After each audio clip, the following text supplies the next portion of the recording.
turning further from my home.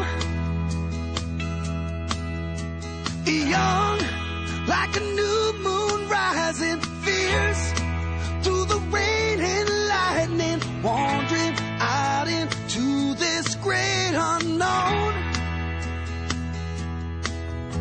And I don't want no one to cry, but tell them